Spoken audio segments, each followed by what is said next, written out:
ठीक है। पहला क्वेश्चन देखें, निम्न में से कौन सा लवण क्रिस्टलन जल युक्त नहीं है। ठीक है, तो इसका करेक्ट आंसर होगा खाने का सोडा। ठीक है। अगला, पाचन के समय अमाशयिक पाचक रसों का पीएच मान क्या होता है। एक क्वेश्चन और, पीएच तो जो फुल फॉर्म होता है ये क्या होता है, इसके बारे में मैंने बताया था। आई होप कि आपको याद होगा, इसका आंसर कमेंट्स करें। ठीक है, पाचन के समय अमाशयिक पाचक रसों का पीएच मान क्या होता है, तो इसको आप याद रखना, 7 से कम होता है। ठीक है, 7 से कम होने का मतलब है कि अम्लीय होता है। ठीक है ना, 7 से ज्यादा हो तो क्या होगा, क्षारीय होगा। अगला क्वेश्चन देखें, निम्न में से कौन कौन सोने को विलय करने के लिए प्रयुक्त होता है। इसको बोलते हैं अम्लराज। इसको फार्मूला क्या होता है, H2SO4, सल्फ्यूरिक अम्ल बोलता है। ठीक है। अगला क्वेश्चन देखिए, क्वेश्चन नंबर 4, इनमें से कौन प्रकृति से अम्लीय है, तो इसका करेक्ट आंसर होगा लाइम जूस। ठीक है ना। अगला क्वेश्चन, बेकिंग पाउडर बनाने में प्रयुक्त अवयवों में एक अवयव सोडियम हाइड्रोजन कार्बोनेट के हैं तथा दूसरा अवयव होगा, दूसरा किसका होगा, तो इसको बोलते हैं टार्ट्रिक अम्ल का रहेगा। ठीक है। अगला क्वेश्चन, क्वेश्चन नंबर 6, अपच का उपचार करने, मतलब जब आपको भोजन करें और भोजन ना पचे तब की कंडीशन में अपच का उपचार करने के लिए निम्न में से किस औषधि का उपयोग होता है, इसको आप याद रखना, एंटासिड। ठीक है। क्वेश्चन नंबर 7, टमाटर में कौन सा अम्ल उपस्थित होता है, इसको बोलते हैं ऑक्सैलिक अम्ल। ठीक है, ये करेक्ट आंसर होगा। क्वेश्चन नंबर 8, अम्लों के लिए कौन सा कथन सत्य है, मतलब कौन इसमें स्टेटमेंट ऐसे हैं जो अम्ल से रिलेटेड है। ठीक ना, तो इसका करेक्ट आंसर ये होगा, अम्ल जो होते हैं खट्टा स्वाद होता है उनका और नीले लिटमस को लाल कर देते हैं। ठीक है, इतना आपको याद रखना है। अब ये बहुत बार एग्जाम में आया है, क्वेश्चन नंबर 9, इसको बिल्कुल रट लेना आप। पीएच स्केल की परास कितनी होती है, तो याद रखना 0 से 14, यानी करेक्ट ऑप्शन ये होगा। ठीक है। क्वेश्चन नंबर 10, चींटी के डंक में कौन सा अम्ल उपस्थित होता है, ठीक ना, इसको बोलते हैं मेथनोइक अम्ल। ठीक है, ये करेक्ट आंसर होगा। अगला क्वेश्चन देखें, सोडियम हाइड्रोजन कार्बोनेट का सामान्य नाम क्या है, तो इसका करेक्ट आंसर होगा बेकिंग सोडा। ठीक है। नेक्स्ट, क्वेश्चन नंबर 12, सिरके में कौन सा अम्ल उपस्थित होता है, ठीक ना, तो इसको करेक्ट आंसर आप रट लेना आप बिल्कुल। ठीक ना, जितने भी आप चैप्टर 2 में जब एनसीईआरटी की बुक पढ़ेंगे तो एक टेबल बना, वहां सभी अम्ल सभी अम्ल से रिलेटेड जितने भी क्वेश्चन आते हैं उस टेबल में लिखे हुए हैं, तो उनको आप रट लेना। ठीक ना, इसका करेक्ट आंसर होगा एसिटिक अम्ल। ठीक है, चलिए, ये 12 ऑब्जेक्टिव क्वेश्चन शुरू किए हुए कंप्लीट। अब हम चलते हैं फिल द ब्लैंक्स पे।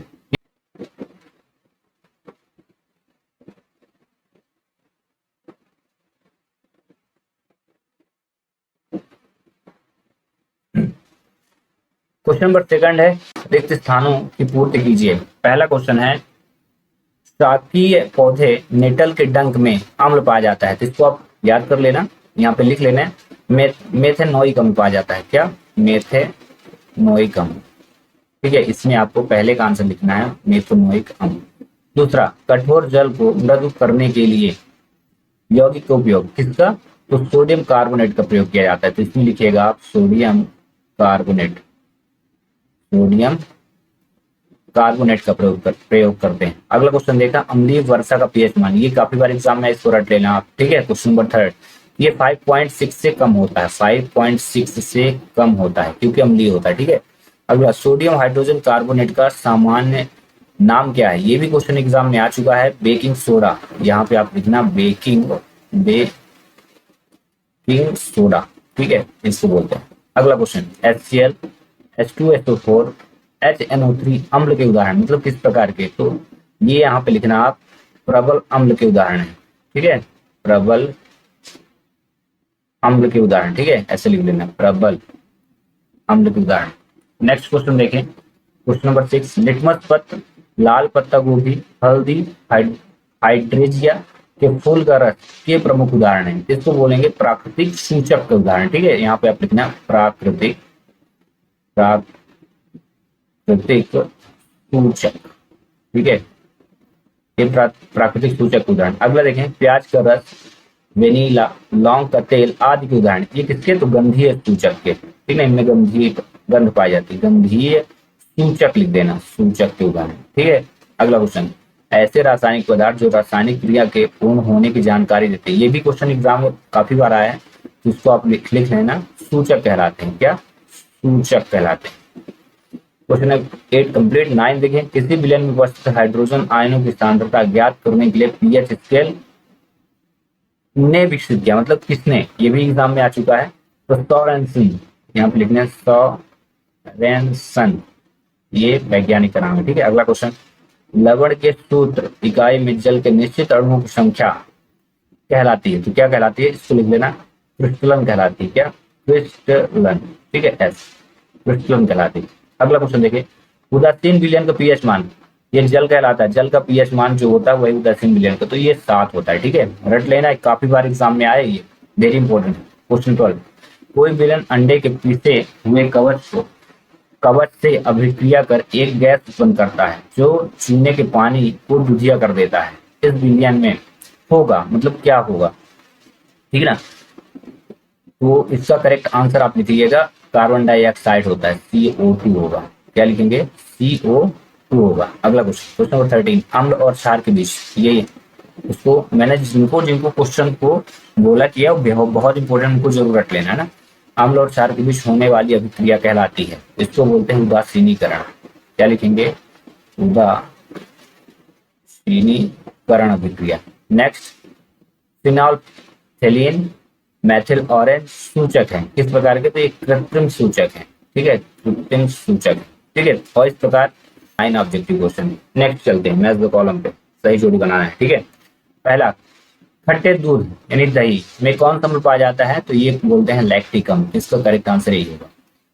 चींटी के डंक, इससे पहले आपने पढ़ा, मेथनॉइक अम्ल पाया जाता है, ये करेक्ट आंसर हो जाएगा। नींबू के रस का पीएच मान क्या होगा, 7 से कम होगा कि 7 से ज्यादा, तो आप बता दें, जितने भी अम्ल होते हैं उनका जो पीएच मान होता है 7 से कम, तो तीसरा हो जाएगा। आगे आते हैं क्वेश्चन नंबर 4 पे, ये तो कंप्लीट हो गए। सोडियम हाइड्रोक्साइड विलयन का पीएच क्या होगा, तो ये 7 से अधिक होगा, क्षारीय होता है। ठीक है, ये 4 हो जाएगा। अगला, क्षारक यानी 5वां, जल में घुलनशील होता है। ठीक है, ये 5वां हो जाएगा। इस प्रकार ये भी 5 कंप्लीट, तो 9 5 14 34 ऑब्जेक्टिव क्वेश्चन ये हो गए। अगला क्वेश्चन देखते हैं, एक शब्द में आंसर आपको देना, लिखित प्रश्नों का उत्तर। अम्ल वर्षा का पीएच मान क्या होता है, तो फिल द ब्लैंक्स अगर आपने अच्छे से पढ़ा तो आपको याद हो गया होगा, 5.6 से कम। ठीक ना। अगला क्वेश्चन, बुझे हुए चूने पर क्लोरीन की अभिक्रिया कराने से बनने वाला पदार्थ का नाम आपको लिखना है, इसको बोलते हैं कैल्शियम ऑक्सीक्लोराइड बोलते हैं। इसी का और नाम है ब्लीचिंग पाउडर भी बोलते हैं, इसको विरंजक चूर्ण बोलते हैं। मतलब चाहे ब्लीचिंग पाउडर आए, विरंजक चूर्ण आए या कैल्शियम ऑक्सीक्लोराइड आए, सबका फार्मूला यही लिखिएगा, CaO ठीक है। अगला, जलीय विलयन में क्षारक कौन से आयन देते हैं, ये हाइड्रोक्सिल आयन देते हैं। ठीक है। अगला क्वेश्चन देखें, लिटमस पेपर से अम्ल की पहचान कैसे करेंगे, ये अम्ल नीले लिटमस को क्या कर देता है, लाल कर देता है। ये एग्जाम में काफी बार आया है, इसको आप रख लेना। ठीक है। अगला क्वेश्चन, क्वेश्चन नंबर 5, उदासीनीकरण क्रिया किसे कहते हैं, तो ध्यान रखिएगा, अम्ल क्षार के जलीय विलयन आपस में क्रिया करके लवण और जल बनाते हैं, यह प्रक्रिया क्या कहलाती है, उदासीनीकरण। मतलब जब अम्ल और क्षार दोनों मतलब साथ में क्रिया करें, ठीक है, तब।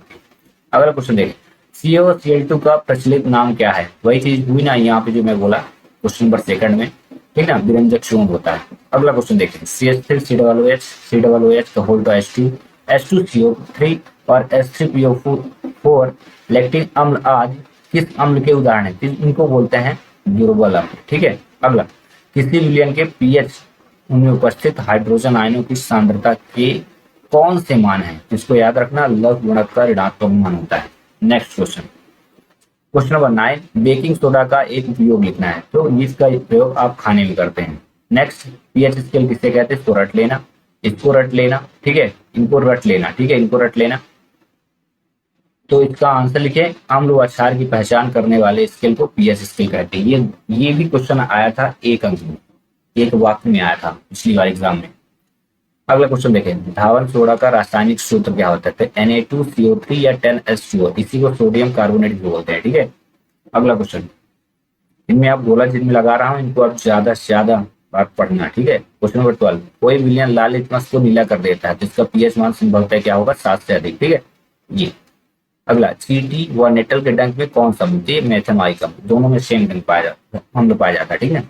अगला, उस पदार्थ का नाम व सूत्र लिखिए जो क्लोरीन से क्रिया करके विरंजक चूर्ण बनाता है, ये Ca का होल टू H का होल टू H2। ठीक है। अगला क्वेश्चन, ये बहुत इंपॉर्टेंट क्वेश्चन, 15 नंबर क्वेश्चन, बहुत ज्यादा इंपॉर्टेंट। ठीक है। प्लास्टर ऑफ पेरिस की जल के साथ विक्रिया का समीकरण लिखना है, CaSO4 का whole to H2 H2O plus H2A, या सिंपल सा आप इतना लिख सकते हैं कि CaSO4 H2O, इनमें से कोई एक लिखना, चाहे इधर का आप लिख देना चाहे इधर का, ठीक ना। बस मैं ये कहूंगा कि इसको आप याद कर लेना, ज्यादा ठीक रहेगा। अब आते हैं क्वेश्चन नंबर 5 पे। 373 जिप्सम को 373 केल्विन पर गर्म करने पर निर्जलीकरण के फलस्वरूप पीओपी प्राप्त होता है, जो टूटी हड्डियों व खिलौनों में उपयोगी होता है। बिल्कुल सही है। अगला क्वेश्चन, विरंजक चूर्ण या ब्लीचिंग पाउडर का उपयोग वस्त्र उद्योग व जल के शुद्धिकरण में करते हैं। बिल्कुल करेक्ट है। अगला क्वेश्चन, बेकिंग सोडा में टर्टरिक अम्ल की उपयुक्त मात्रा मिलाने से बेकिंग पाउडर बनता है, वो गर्म करने पर बेकिंग सोडा धावन सोडा में बदल जाता है। ये भी सही है। अगला, क्लोरीन क्षार अभिक्रिया में NaCl+2H2O या उत्पाद का निर्माण क्या होता है, 2NaOH+Cl2+H2 बनता है। बिल्कुल करेक्ट है। पीएच स्केल की परास जो है 0 से 14 होती है। ये भी सही है, इसको रट लेना आप। टमाटर में ऑक्जेलिक, सिरके में एसिटिक, नींबू व संतरा में सिट्रिक, दही में लैक्टिक, इमली में टार्ट्रिक अम्ल। बिल्कुल करेक्ट है। ये देखो क्वेश्चन नंबर 6 आप अगर रट लेते हैं तो आपको कम से कम 5 से 6 ऐसे पदार्थ मिल जाएंगे जिनके अम्ल उनके साथ लिखे हुए हैं, ठीक ना। तो ये आप रट लेना एक ही बार में। क्वेश्चन नंबर 7, जब वर्षा के जल का पीएच मान 5.6 से कम होता है तो अम्लीय वर्षा। बिल्कुल करेक्ट है। इससे एक क्वेश्चन और बन सकता है कि अम्लीय वर्षा किसे कहते हैं, तो आप इसकी इतनी ही डेफिनेशन लिख देना, ठीक ना। अगला क्वेश्चन, वे पदार्थ जो स्वाद में खट्टे होते हैं, ठीक है, तथा नीले लिटमस को लाल कर देते हैं, हम लोग कहलाते हैं। बिल्कुल करेक्ट है, ये भी सही है। वे पदार्थ जो स्वाद में तीखे या कसैले होते हैं या कड़वे होते हैं तथा लाल लिटमस को नीले कर देते हैं, क्षारक कहलाती है। ये भी करेक्ट है भाई, बिल्कुल सही है। अगला क्वेश्चन चलते हैं।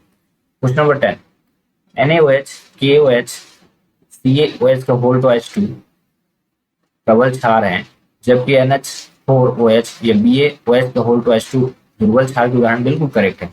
और इस प्रकार ये 10 क्वेश्चन हुए कंप्लीट। 49 में 10 ऐड करिए तो 59 क्वेश्चन, यानी चैप्टर 2 पे आपको मैंने 59 ऑब्जेक्टिव क्वेश्चन बताए हैं। और मेरा ये अनुमान है कि इन 59 क्वेश्चन के अलावा बाहर से क्वेश्चन नहीं आने वाले, और जो पेपर हुए उनमें से आप मैच करा लेना, इसी में से आए हैं, ठीक है। चलिए मिलते हैं।